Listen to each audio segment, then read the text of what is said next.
Bonjour à tous, nous avons beaucoup d'actualités géniales à couvrir aujourd'hui sur l'IA. Alors commençons tout de suite.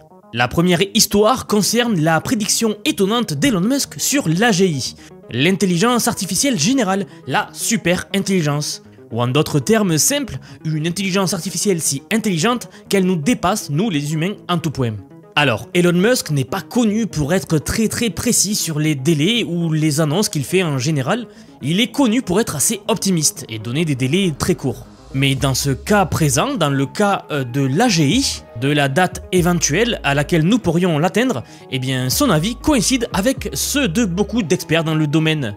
Il nous annonce lui 2026 comme d'autres experts d'ailleurs. Regardez ce qu'il en a dit sur un stream qu'il a fait très récemment. Say 2026 at the latest for AGI. Alors vous avez vu, qu'est-ce que vous en pensez vous? Est-ce qu'à votre avis, nous arriverons en 2026 à avoir une AGI, une super intelligence à ce point-là?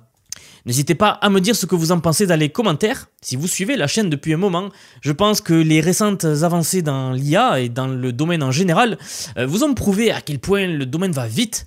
Et 2026, moi, personnellement, ne me paraît pas si fou que ça comme délai.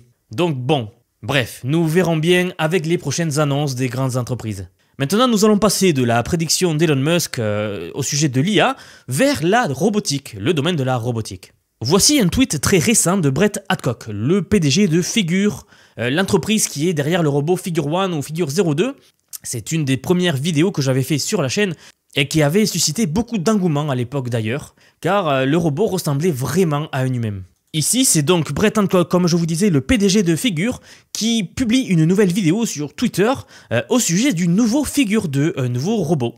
Il prévoit même que Figure 2 soit autonome, 400 fois plus rapide que le Figure 1, et que leur objectif, c'est de délivrer des millions de robots comme celui-ci. Encore une fois, si vous suivez la chaîne, je pense que vous avez suivi l'histoire de Optimus, de Elon Musk, qui lui aussi prévoit des millions de robots en circulation.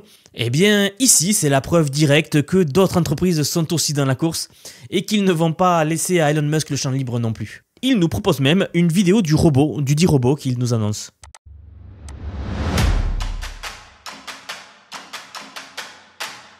Alors ce qui est cool dans cette vidéo, c'est que vous voyez une série de robots en train de travailler.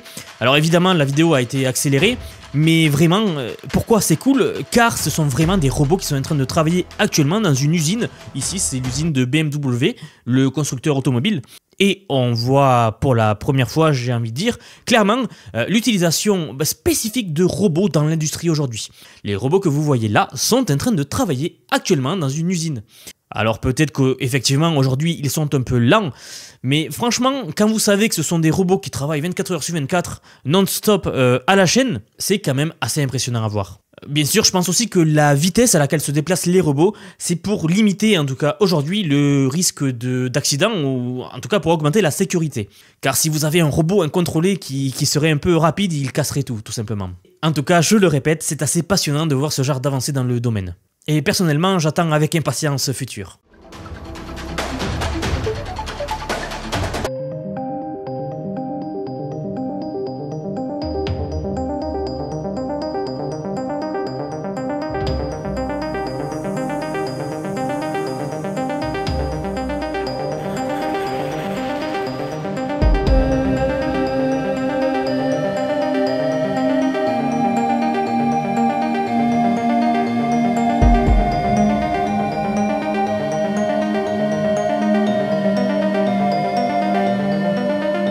J'aimerais juste mentionner que si vous aimez ce genre de contenu et que ce n'est pas le cas, vous pouvez vous abonner pour soutenir la chaîne. C'est une des meilleures façons de me soutenir d'ailleurs. Allez, je passe pas plus de temps dessus, on continue. Des robots, on passe directement au générateur d'images par IA. Vous savez, ce sont les intelligences artificielles qui vont générer toutes les images que vous leur demandez. Eh bien, Black Forest Labs, le studio derrière Flux, un des plus grands modèles de générateurs d'images aujourd'hui, en tout cas un des meilleurs, vient d'annoncer une nouveauté. Ils nous annoncent donc aujourd'hui qu'ils sont contents de nous sortir Flux1.tools, une suite de modèles désignés pour ajouter du contrôle et de la stabilité sur le modèle Flux1, permettant une meilleure modification et de recréer des images en temps réel, etc. Ils accompagnent ça bien sûr d'une petite vidéo. Bon, tout simplement, cela signifie qu'ils sont en train de développer un nouvel outil qui va vous permettre d'utiliser Flux dans plusieurs scénarios différents. Je ne vais pas rentrer dans les détails dans cette vidéo. Le but est de vous présenter les news de la semaine, mais en gros maintenant ce générateur d'images qui aujourd'hui ne pouvait pas être utilisé pour modifier par exemple des éléments dans une image, va maintenant pouvoir être utilisé justement pour cela. Pour ceux qui connaissent le terme, c'est de l'inpainting, tout simplement.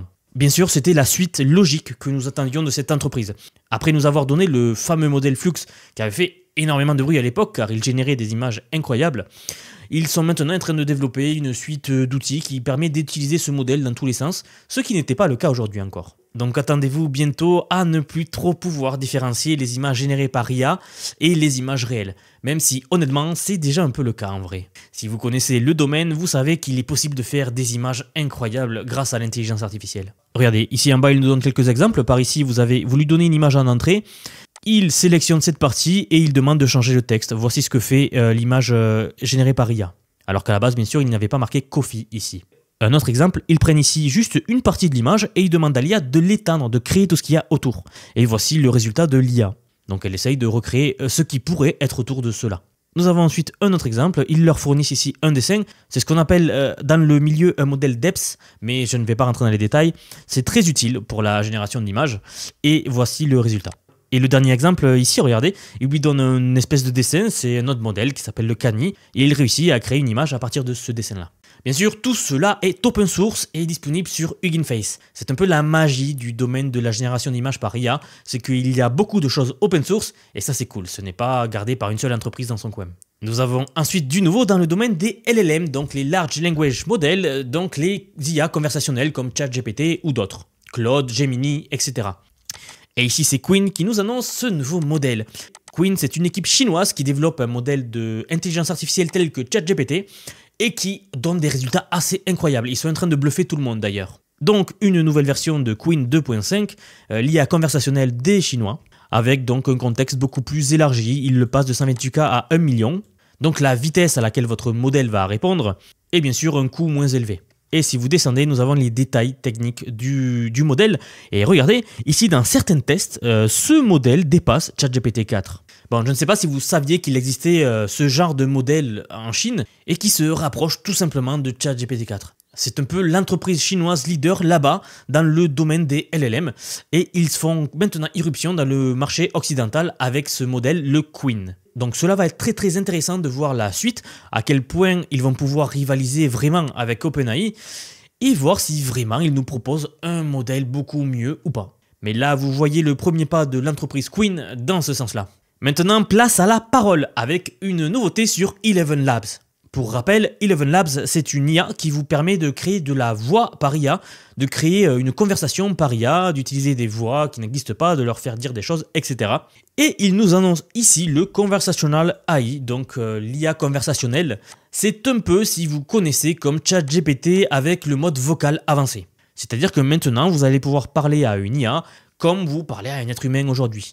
La voix est impeccable, on dirait vraiment quelqu'un qui parle. Donc comme je le disais, si vous avez déjà eu l'occasion de tester ChatGPT vocal avancé, en tout cas le mode vocal avancé, eh bien je pense qu'il y a de très fortes chances que vous ayez été bluffé par cela. Maintenant, Eleven Labs nous propose la même chose à un moindre coût et avec beaucoup plus de liberté que pourrait être ChatGPT. En fait, ça s'adresse beaucoup aux startups, par exemple, qui seraient dans le domaine de l'IA et qui voudraient utiliser ce genre d'IA pour construire leur propre application, etc. Alors je sais qu'il y a quelques temps, une startup avait essayé de créer une application qui consistait à chatter avec une IA qui était un peu votre ami, mais à l'époque, elle n'était pas assez avancée. Donc c'est-à-dire que les développeurs de cette startup ne pouvaient pas vraiment faire parler cette IA de manière réelle, les conversations n'étaient pas terribles, etc. Maintenant, si ces gens-là refaisaient ce genre de projet avec tous les outils disponibles, je pense que la donne serait très différente. Maintenant, pour continuer, l'entreprise derrière Pokémon Go, vous savez, cette application, ce jeu qui avait fait fureur il y a quelques années, où tout le monde sortait dehors avec son portable et essayait de capturer des Pokémon dans la rue. Vous n'avez pas pu passer à côté car à une époque, tout le monde sortait dehors, ils en ont parlé aux infos, etc. Eh bien, l'entreprise derrière Pokémon Go nous annonce maintenant qu'ils sont en train d'utiliser les données collectées au travers de ces millions de joueurs pour créer un modèle d'IA qui vous permettrait de naviguer dans le monde réel. Alors ça, c'est une très grosse annonce. Ça vous paraît peut-être peu, mais laissez-moi vous expliquer. J'ai retrouvé ici l'article même de Niantic, donc l'entreprise derrière Pokémon Go, qui explique ce modèle. Et il nous explique donc que c'est un modèle d'IA géospatial. Ce genre de modèle-là, il n'en existe qu'un autre, et c'est Tesla qui le possède. Vous savez, Tesla, aux États-Unis en tout cas, ont une flotte de voitures qui naviguent toutes seules, qui conduisent toutes seules. Tout cela est alimenté par une IA qui fait tout tourner derrière, un gros centre de données qui calcule tout et qui envoie tout à la voiture pour qu'elle puisse naviguer toute seule. Donc ce genre de modèles-là, on les appelle les modèles géospatiaux ou le modèle géospatial.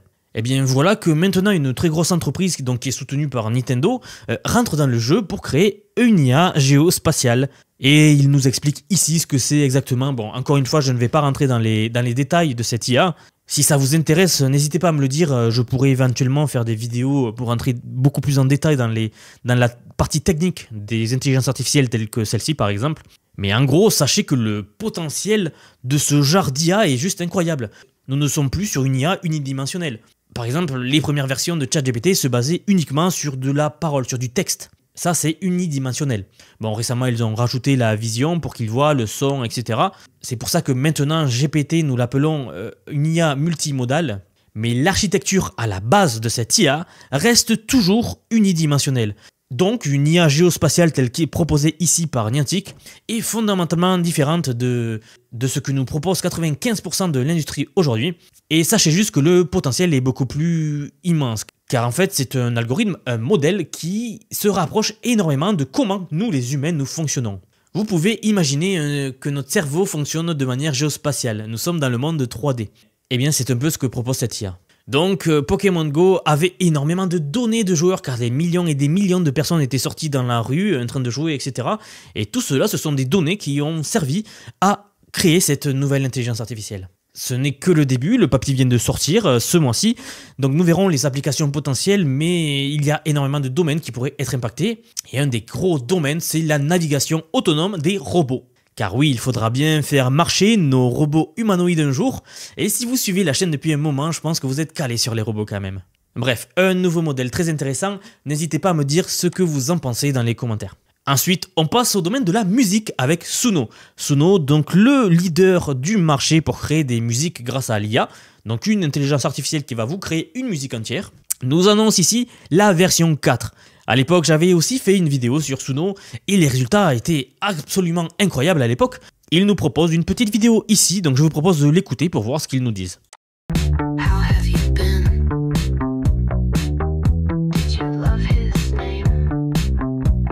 Voilà, et bien sûr, la musique que vous avez entendue, si elle n'est pas censurée à cause des droits d'auteur, j'espère que vous l'entendez, a été créée par une IA, donc une intelligence artificielle, ici en l'occurrence Suno. Si vous êtes un fan de musique, je vous invite vraiment à essayer cette IA, elle est gratuite, en tout cas au début, et vous risquez d'être assez bluffé par ses capacités. Ensuite, on passe à Google Gemini qui reçoit une mise à jour majeure. J'en ai fait d'ailleurs une vidéo il n'y a pas longtemps, car Google avait sorti son nouveau modèle avancé de Gemini, et qui était passé premier dans le classement des IA. Mais bien sûr, je vous avais expliqué que ce classement était un peu biaisé, et qu'il ne fallait pas forcément le prendre au pied de la lettre, car c'est un classement qui est basé sur le ressenti humain. Donc c'est des humains qui notaient les réponses des IA. Bref, quoi qu'il en soit, Gemini reçoit une mise à jour nécessaire. Je pense que vous le savez, mais Google a acquis beaucoup de retard dans ce domaine-là, avec les nombreuses histoires qu'il y a eu, etc. Je pense que c'était une mise à jour qui sera la bienvenue. Maintenant, j'attends de voir vraiment le résultat de l'utilisation de cette IA. Est-ce que vraiment elle s'est beaucoup améliorée? Je vais le tester car je n'avais pas pu lors de la précédente vidéo et je vous tiendrai au courant dans tous les cas. Alors maintenant, si vous pensiez que du coup OpenAI restait en retrait, eh bien non, ils annoncent aussi des nouveautés. Par exemple, déjà, ils sont en train de mettre le mode avancé vocal, donc que je vous parlais tout à l'heure, pour tous les utilisateurs bureau. Aujourd'hui, ce n'était possible d'utiliser que sur le portable, et bien maintenant, vous pourrez l'utiliser sur votre PC. Regardez, il nous donne un exemple ici. Pronounce the name of this goddess. M-N-E-M-O-S-Y-N-E. Voilà, et il nous annonce donc une amélioration de ce modèle également. Parmi les autres annonces de OpenAI, il nous annonce également donc un nouveau papier de recherche qui est très intéressant. J'ai commencé à le lire, mais j'ai pas encore pu aller jusqu'au bout. Si vraiment il y a des choses très très intéressantes, comptez sur moi pour vous en parler. Et il nous annonce également une update, une mise à jour de ChatGPT 4o. donc le fameux modèle principal de OpenAI. Et ici, ils nous disent que le modèle est maintenant plus créatif dans sa manière d'écrire, alors qu'il paraîtra plus naturel, engageant, etc. Aujourd'hui, vous savez que quand vous parlez à OpenAI, si vous avez un petit peu l'habitude, eh bien, vous voyez très rapidement qu'il s'agit d'une IA. C'est ici ce que nous a proposé OpenAI donc le 20 novembre, au moment de sortir cette nouvelle version de ChatGPT 4o. Donc, encore une fois, c'est une version qui sera testée. Ensuite, nous avons un nouveau modèle de réflexion open source. Quand je dis modèle de réflexion, c'est l'équivalent de ChatGPT O1 si vous connaissez. Donc un modèle d'IA qui va réfléchir et qui va être très bon dans tout ce qui est analyse ou mathématiques par exemple. Aujourd'hui, quand vous parlez à une intelligence artificielle, vous lui parlez, elle vous répond d'un coup. Ce genre de nouvelle IA là, les IA qui réfléchissent, c'est un peu différent. C'est-à-dire que vous allez lui poser une question et il va réfléchir, réfléchir, jusqu'à obtenir une réponse qui lui conviendrait à peu près et vous répondre en fonction. Ça, on a noté que ça démultipliait la puissance, en tout cas, ça démultipliait les bons résultats lorsque vous lui posiez des questions qui nécessitaient de la réflexion, de la logique, donc des mathématiques. Eh bien, DeepSeek nous annonce DeepSeek R1 Little Preview, un modèle open source qui reproduit, a priori selon eux, les résultats de O1 Preview. Si ça s'est avéré, c'est énorme. Je le testerai juste après cette vidéo et je vous ferai part de mes impressions sur cette IA. En tout cas, ça a l'air très prometteur. Les quelques retours que j'ai eu de personnes avec qui j'ai pu en discuter m'ont dit que c'est assez incroyable. Donc j'attends vite de voir ça. J'utilise ici beaucoup de termes anglais, mais en tout cas open source ça veut dire gratuit, dites-vous ça là.